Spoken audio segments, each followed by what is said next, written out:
Let us raise our glasses and say L'chaim. May we celebrate together happy occasions, and may Hashem bless us all with all that we need, good health, with prosperity. I think this thing.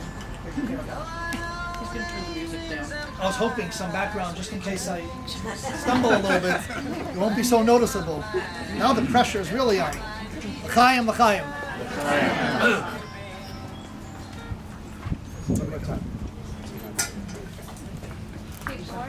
I'd like to begin by thanking our hosts of tonight's evening, Charlene and Ken Zuckerman, for opening up their beautiful home to host this evening. Thank you very, very much.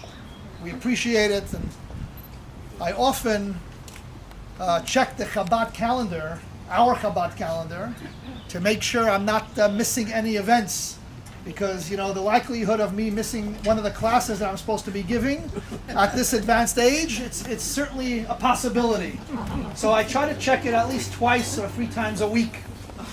And upon glancing at the calendar last week, I noticed that just yesterday, Charlene and Ken celebrated their wedding anniversary. So there's no more secrets. You got the calendar. And also it was Charlene's mom's birthday. So I want to wish Charlene and Ken many happy and healthy years together, with much happiness and nachas from your wonderful children and your grandchildren. I feel like I know your granddaughter. We've hung out a little bit together recently. And much nachas from the entire family. And many years gesundheit and good health, and for happiness and prosperity. L'chaim. We all know what King Solomon says, the wisest of men. King Solomon says there is a time for everything. And here at Chabad of Laguna Niguel, we've decided to designate one time a year to get together and to thank our friends and our supporters. The truth of the matter is, we can't thank you enough. We would thank you every day if it was humanly possible. But we want to thank you on behalf of the Rebbitzin of Craney. Thank you for your dedication, and thank you for your support and for your friendship. Needless to say, we can never do what we do without you. And it's hard to believe, hard to imagine, looking at the calendar, that it's been 8.5 years since we settled here in Laguna Niguel. It's been a wonderful run, and thank you so much for joining us on this journey. It's been an amazing experience meeting such wonderful people. So thank you for those that are here. Many of our friends and supporters were not able to make it tonight, and I certainly will relay that to them as well. But thanks again for joining us tonight, and thank you for your commitment and for your support. There's something that we often hear at Chabad, and I would like to share with you just 2 thoughts, because after all, you are our pillars that make it all possible. So I'd like to share a little bit about what goes on at Chabad and to demonstrate what it is that you are supporting. One of the things that we often hear, a sentiment that's repeated over and over again, is that Chabad of Laguna Niguel makes us feel that we are part of a mishpacha, part of a family, part of a community, a feeling that we've never had before. For us, there's nothing more important. The friendships that have been made, what more could one ask for? All of the other, religious stuff, which is important, we do teach and we do preach. That comes after the friendship. But first is the friendship, the concern that one has for another. We celebrate happy times together. We're there for one another during times of challenge. And throughout the world, in the thousands of Chabad houses that exist in some of the furthest corners of the world, everybody knows that if you need a family, you walk into a Chabad house. You don't have to have known them for 5 years, because, to be frank for a moment, I guess we could say, unfortunately, sometimes in the Jewish community, what happens is that if an individual or a young family wants to feel part of a community, they got to belong somewhere. What's the definition of that? I got to belong to a temple, and I got to pay the membership fees.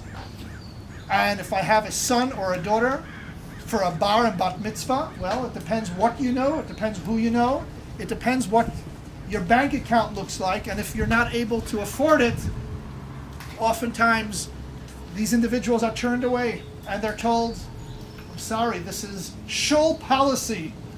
We have dues, we could give you a break, but this is what it is. But what happens, my friends, when the economy reaches a situation that we are experiencing the last several years?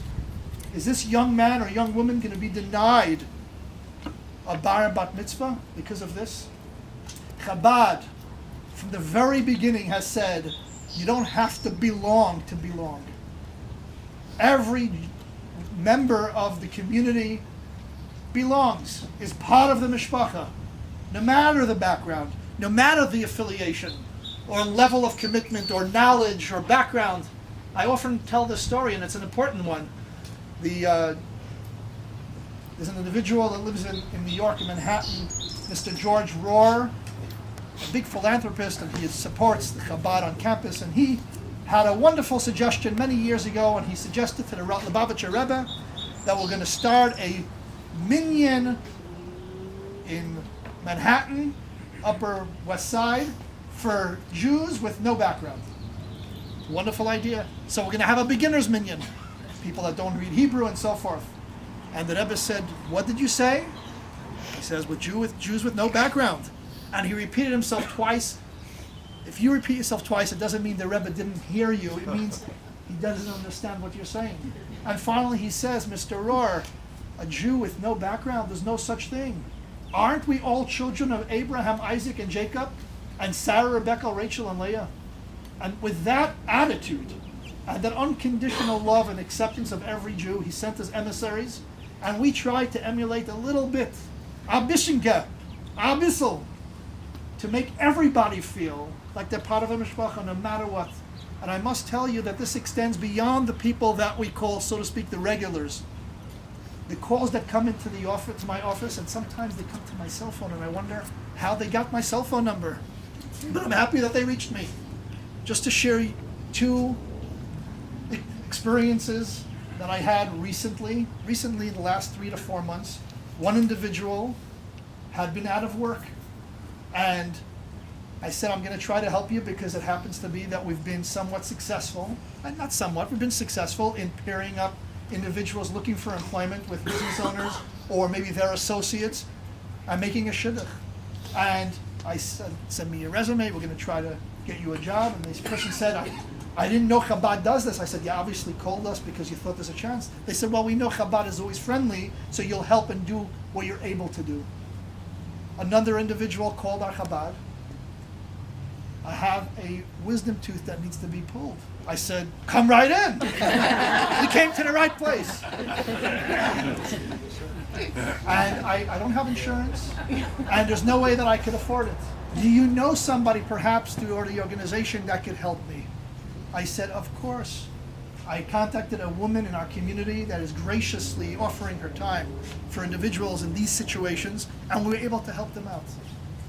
So you see, all of this, to run a Chabad house, is challenging, but it's extremely rewarding. And one thing you do need when you're running a Chabad house, a successful Chabad house, and that is friends.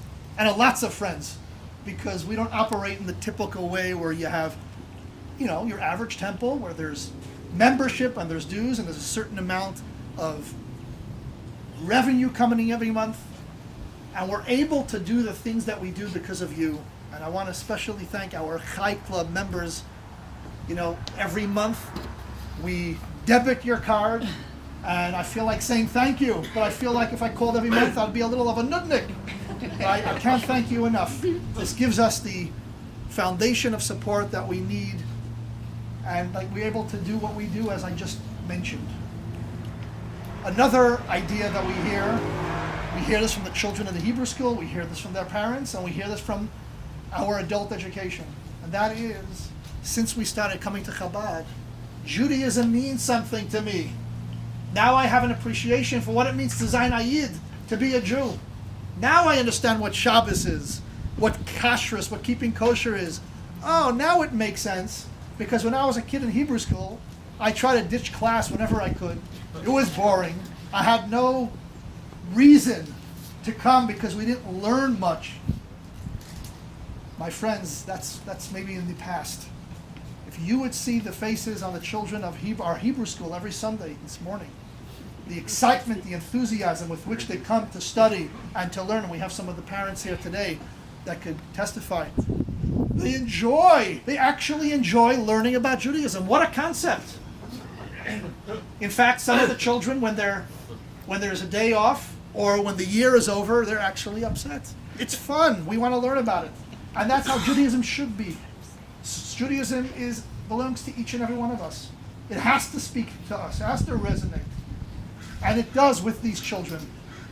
My dear wife, Mora Craney, as she's called, puts together a tremendous curriculum. I stand back. I don't want to ruin something that's nice and something that's good, but she puts together a wonderful curriculum. The children not only learn, but they have fun, and they enjoy what they're doing. It's difficult to impart something that is valuable if the child, if the young adult doesn't enjoy it.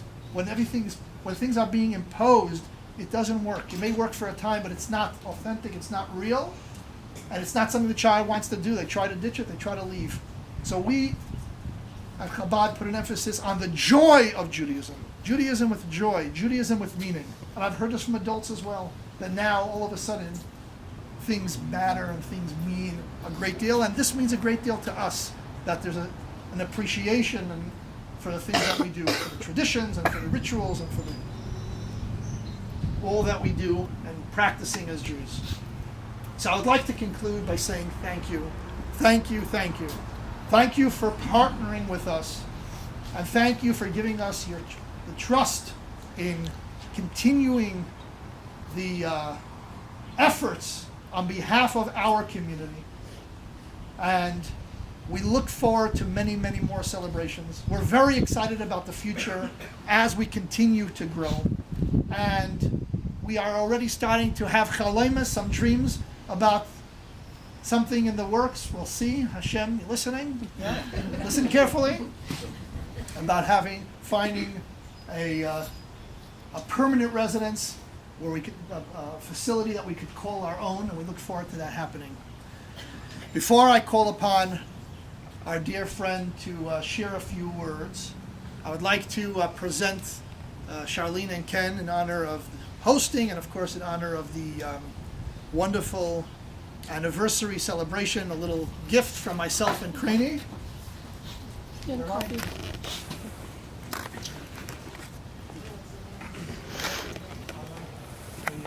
Use in good health. Thank you again for hosting tonight.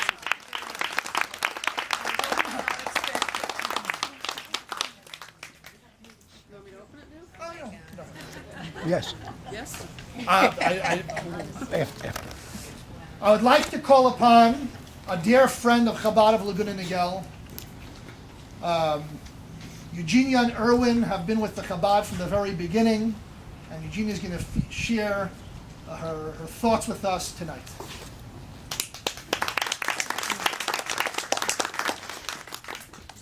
For those that do not know me, my name is Eugenia Arluk. I was born in Poland, and most of you, if not all of you, know that Poland was never really a bastion of freedom of religion. And that is why being part of this synagogue, part of our shul, is so important to me and has such a great meaning. I am proud to be a Jew. That special feeling is also much of an outcome and reflection on our beloved Rabbi Paltiel and our fabulous, amazing, terrific, incredible wife of our Rabbi, Rebbetzin Craney. Yes.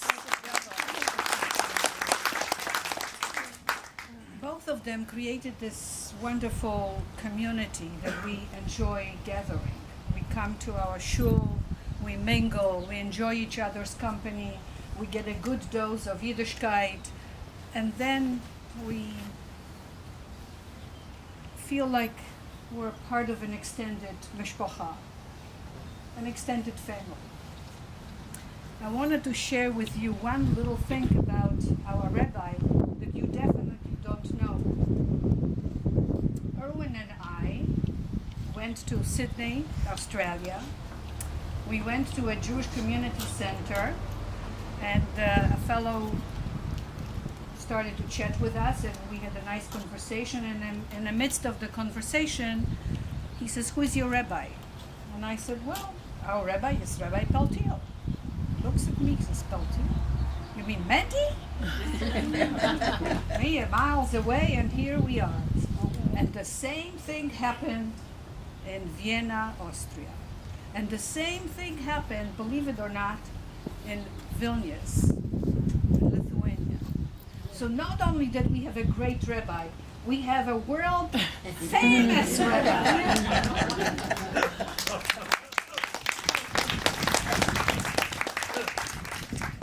I would like to thank our host, the Zuckermans, the Rabbi, the Rebbetzin, for making this event possible, for bringing us together, and for creating this special atmosphere of camaraderie, friendship, and caring. And lastly, I would like to make a toast. May God grant us peace, health,